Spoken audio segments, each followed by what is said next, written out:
here with Carmen Legg. Well, look at here. I'm Carmen Legg, and today we're at the Kings County Museum, and we're meeting with Jim Hennigar. Jim has collected a lot of iron artifacts over the years, and most of them have been done by using a metal detector. So welcome, Jim. Thank you, Carmen. Good Nice to see here. you. So how did you get started in metal detecting? Well, 15 plus years ago, I retired, and my hobbies were my work. And I found myself with a whole lot of spare time. A friend of mine talked me into a metal detector. He bought it for me out of Ontario, and I haven't stopped swinging it since. Really? I got How many hooked. metal detectors do you have? This is the one. Is that right? And I brought it. If you want to look at it, I can bring it in. Yeah, for sure. In the meantime, we'll have a look at some of the items that you found. Absolutely. What we'll do is you hand me one at a time, and Okay. I'll try to tell you a little bit about them. And what is it you'd like to know?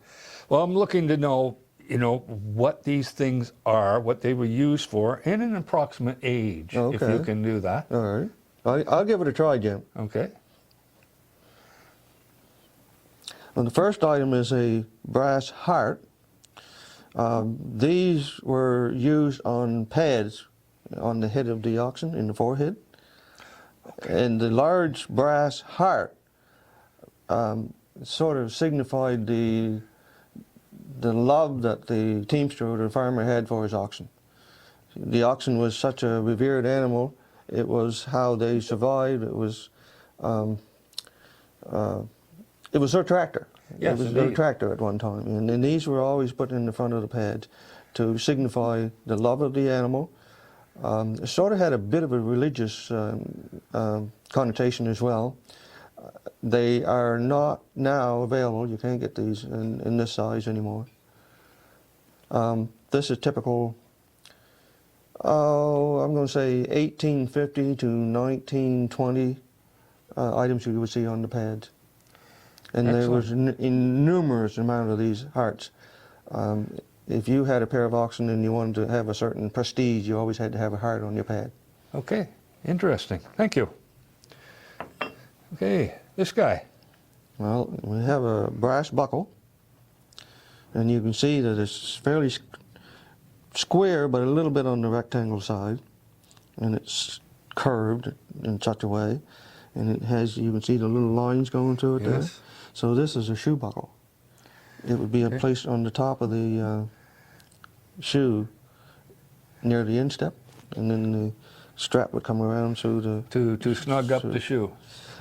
It was more for decoration than any practical purpose, yes. So this is a typical planter, and we know the planters came here in this area starting around 1760. Mm-hmm. So this is typical planter brass buckle. Okay. Good. Thank you. How about this guy? Well, again, brass is very heavy. It has a bit of a tang onto it, you can see there with a hole in it. Mm-hmm. So horses use collars, and around the collar they have these wooden structures, sometimes in metal, called hames. Yeah. This goes on the top of a hame. There would be one on both sides on the horse's neck. Yeah. Very typical. Some of the smaller ones, the smaller knobs, would be older, and I mean late 1800s. The bigger knob ones, like this, and the longer ones, we're talking about 1940s, 1950s. Okay. So this is ornamental. Yes. Yeah. Completely. No. The only other purpose is when you got two horses together and they kind of have a disagreement, sometimes the horses will throw their body into the other one. With this knob on there, it's not going to hurt the other horse. Excellent. Okay. Thank you. And we have some different sized bells here. I see, you have some nice brass bells. Different sizes, too. Yeah, and they have different decorative etchings on them. These are sleigh bells. They go on they sometimes are on the bottom of the horse, or sometimes are on the bottom of the shafts that go up along the horse. The more expensive ones tended to have smaller, and then next size bigger, next size bigger, next size bigger, until they went right up to the biggest of them all. They were very valuable. You're probably looking at $500 or $600 for a set of these brass bells that are in good shape. You notice that some of them have no markings onto them. Yes. They tended to be one of the more modern ones in the 1900s. Some of these have small little etchings on there. There's one here and one here. Yeah, very intricate. Yes, and the modern ones sort of have an X into it. The older ones just had a slot into it. Ah, Different sound. Yeah. These are 1700s. Okay. And these, well, no, what did I say this was? 1900, yes. Yeah. These are 1800s. Okay. These are all 1800s. And this one? Again, is X with a single slot to it. We're talking about 1800s. Yeah. 1830, 1850. These are smooth. This is real typical brass. This one is not. It tends to be a little bit more other elements into it as well. Right. There's another one that's etched single slot. 1800 as opposed to 1900, early 1900. Okay. Again, the bigger the bells, the more etching, the more valuable it became. So these are typical 1830 to 1860, possibly 1870. I wouldn't go any further than 1870. All right. So when you call a set of bells, that's how many bells in a set? Like, you talking on a harness? Yes, anywhere from 6 to 12. Okay. And each one would be in different size. But some of them were all the same size, but they would be the cheaper ones. The more expensive ones were the ones that had the small bell, and then each well along the strap got larger and larger. Speaking of straps, I see you have some here. These straps, I brought them along simply because we had a local tannery here. And I can't remember exact dates right offhand, but it worked and down in what's it's even today called Tannery Hollow, on this end of Wolfville. Oh, yes. And so I just thought it would be, I know you can't identify where it came from. Well, but I can say it's leather. It's interesting It's that we have one in our own area. That's right. Tanneries were, in every community, every village had a tannery and so on. All the leather would hold these bells into a long strap and so on. This particular one, if you notice, tapers. So it's quite wide here, and it tapers down to a long, and it had a little bit of a stitching on there. So obviously it had another strap on here. Okay. And the same on this side with this little loop in here. Yep. So the strap would come around, And get fastened on the lock, Yep. and go in there. So this goes under the horse's tail. Oh, really? Yes, it helps hold the britchin from falling off the horse. Not all of them need that, but that's what this particular piece is. Okay. Okay, moving right along. Well, you like rum or whiskey? That's a spigot off of a barrel. Okay. Brass, typical 1810, 1830, 40, typical brass spigot. The knob on there is busted off, and the spout is in Well, fairly when bad it's shape. been in the ground that long, Yes. it's bound to be beat up. Very nice find. Well, this is more copper than brass. Any idea, Jim, what that might be? Possibly the end of I think it's called a stave, that goes along the side of the horse when you back the horse in and lift it up. Put something on the end to keep it from poking. That's one thought, and that would be the end of a stave for like a small sleigh, a racing sleigh, or a small wagon going to town, going to church and so on. It could be the end of it. It has a hole so that it doesn't come off. Right. I've also seen these used on large canes, in the bottom of large walking canes as well. So it's a kind of a generic one-shape item that obviously goes on the end of a piece of wood to keep the wood from wearing out when they're dragging it along the ground walking. That's right. Well, look at here now. We got a really old buckle. We have two buckles here. We do. Riveted and tanged. So we're talking about the same time period here.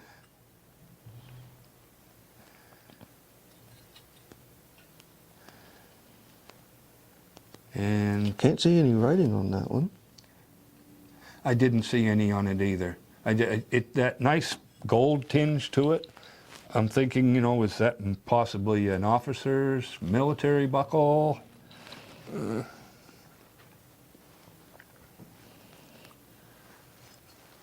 Well, it certainly could be. My specialty is farming and forestry from 1600 to 1900. Yep. This could very well be military. It could also be settler as well. But what's interesting about this one is it has a notch into it. Yes. And if you look at it, it's not in the center of the circumference, and it's jagged. Mm-hmm. So do you have any idea why? Well, when you find these things and you try to figure out what they were and what possibly could have been used for, was that guy wearing that buckle, and was he shot there? That was what we talked about when we You're thinking saw it's a bullet hole? Yeah. Well, because it's off center and it has jagged edges onto it, I can't disagree with you, Jim. That could very well be a bullet hole. So if you want to take this story a little further, you might say this buckle saved this man's life. Yeah, well, there you go. Isn't that something? Amazing. Time period of these are late 1700s. 1780, 1790. So they're planters, and yeah. Possibly, but you have to remember when the planters were here, the British military were setting up all their settlements throughout this area. I would tend to say that this is more British military, British settlers, Okay. British immigrants, more so than planters. Good. Thank you. Well, thank you, Jim, for bringing this stuff in. Do you have some more? I do have some more. Well, let's look at some more then. Okay. Thank you very much. Well, look at here. I'm Carmen Legg. We're back again with Jim Hennigar. Jim, welcome. Thank you. What do you think of the Kings County Museum? I love it here. It's a wonderful place to It visit. really is. There's so many things to see. It's not just one category, it's the county. It is, a history of the county. Yeah. Where do you metal detect? In the Annapolis Valley mostly? I am. I pretty well stay in Kings County. Oh, okay. You know, I've been from one end to the other. Is that right? And Okay. wherever I can get permission from the landowner. I'm not going to ask you where that is because you probably have special permission. I do. I knock on doors. I probably have permission to be on more farms than anybody else in the province. So what do we have here today? Well, these are a little bit of jackknives that I found. And I found a lot of jackknives over the years. And some are in such poor shape that I didn't even bother to bring them. But these are just a few. Okay. I'll start with this one here, Jim. If you want to really define the jackknife and from penknife, a jackknife is a knife that has a folding blade, usually only a single one. The reason why they call them jackknives is because a sailor that was required to do a lot of different jobs was called a jack. Okay. So a sailor would have a knife for working on the ships and the sails and the ropes and so on and so forth. So sailor being a jack of all trades, he was called a jack. This knife is a jack of all knives, right? It did a lot of variety of different things. Jackknives usually only had one blade and it would fold. This one here, I think, if you look at it, has two blades.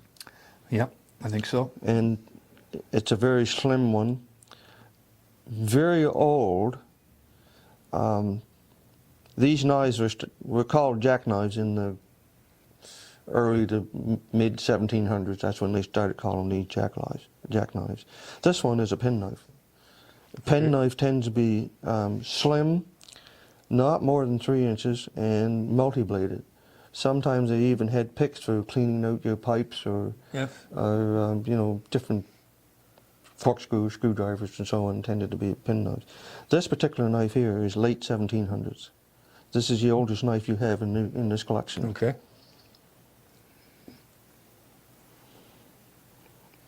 This is a typical knife that was very popular in the 1950s and 1960s. See, it had a little loop on there, Yes. and sort of like a melamine handle sides on it, Mm-hmm. single bladed, a little small jackknife. Easy to carry, lightweight. That's right. I'll go with this one here. Again, very small pen knife. They can also be called folding knives or pocket knives or even jackknives.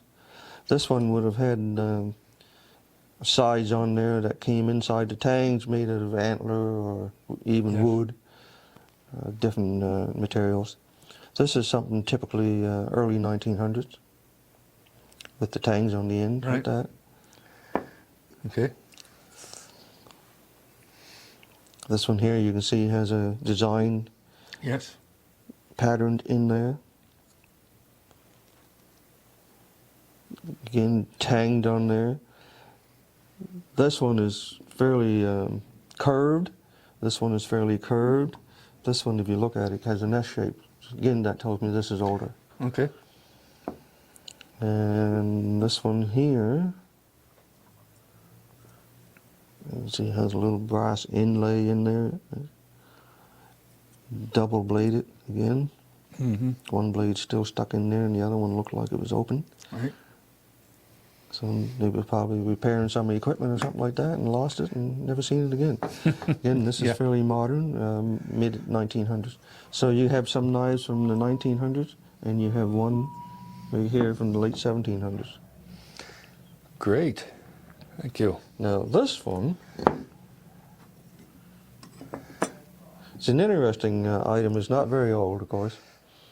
Yeah, but it was still interesting when it came out of the ground. It's, oh, look at the shape. Yes. You know, Did you think you had an old 1600 Yeah. French Acadian dagger or who something? knew? You know, If something the you- pirate would have had when they came into port down. Yes, yes. You can see it sort of has a really menacing handle onto it. It does. And so on. When you see something like this, you know that it's not real. It's a toy. Mm-hmm. And if you look at it there, it says stainless steel made in China. Yeah. So it was some child, teenager playing in the fields or whatever. Yes. And he lost it, and They broke it, obviously threw it away. something ran over it and broke it up Yeah. in chunks and so on. So we're looking at something in, you know, maybe 1970, 80, Yeah. something like that. But very interesting. Yeah. Yeah. I'm glad you brought it in, Jim. Okay. Let's have a look at some more then. Indeed. Let's do it.